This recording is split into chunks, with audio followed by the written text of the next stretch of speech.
1323 C. ఏ. లో జరిగిన సంఘటన. శ్రీరంగం.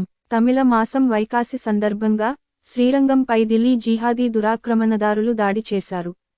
శ్రీరంగం ద్వీపంలో దాదాపు 12,000 మంది హిందువులు ఆలయ రక్షణ కోసం పోరాడుతూ తమ ప్రాణాలను అర్పించారు.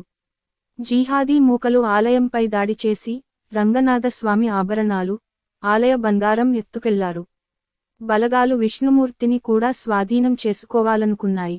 ఆ పిశాచ మూక పెరుమాళ్ విగ్రహం కోసం వెతికారు. కాని వైష్ణవ ఆచార్య పిళ్ళై లోకాచార్య పెరుమాళ్ను తీసుకొని ఆ జిహాదీ మూకలను తప్పించుకొని మదురైకి చేరుకున్నారు.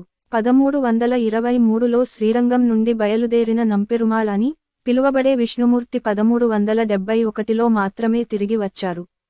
విగ్రహం జాడ తెలియని సుల్తానేట్ జిహాదీ దళాలు ఆలయ అధికారులను చంపి పిళ్ళైలోకాచార్య మరియు నంపెరుమాళ్ కోసం భారీ వేట ప్రారంభించాయి. బలగాలు ఆచార్యుడిని మరియు ప్రతిమను బంధిస్తాయనే భయంతో ఆలయ నర్తకి దేవదాసి వెల్లయి దళాల కమాండర్ ముందు ఒక నృత్యాన్ని ప్రదర్శించింది. తద్వారా పిళ్ళైలోకాచార్య పెరుమాళ్తో తప్పించుకోవడానికి సమయం చిక్కింది.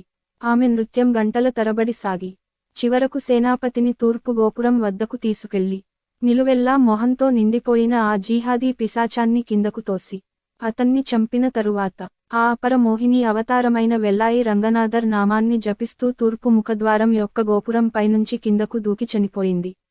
ఇక్కడ జిహాదీ సేనల దాడులను గురించి తెలుసుకున్న విజయనగర సైన్యాధిపతి కెంపన్న ఆగమేఘాల మీద శ్రీరంగం చేరుకుని జిహాదీ మూకలను ఊచకోత కోసి శ్రీరంగాన్ని రక్షించాడు. వెల్లాయి చేసిన త్యాగానికి అచ్చెరువొందిన కెంపన్న ఆమె పేరు మీద ఆవిడ ఏ గోపురం నుంచైతే ఆత్మార్పణం చేసిందో ఆ గోపురానికి వెల్లాయి గోపురం అని పేరు పెట్టాడు. ఆమె జ్ఞాపకార్థం ఇప్పటికీ గోపురం తెల్లగా సున్నం వేస్తారు. ఇప్పుడు దీనిని వెల్లై గోపురం అని పిలుస్తున్నారు. హిందూత్వం కోసం నాటి మహిళలు సైతం ప్రాణాలకు తెగించి పోరాడిన ఫలితమే నేడు మన హిందువులు అనుభవిస్తున్న ఈ మత స్వేచ్ఛ.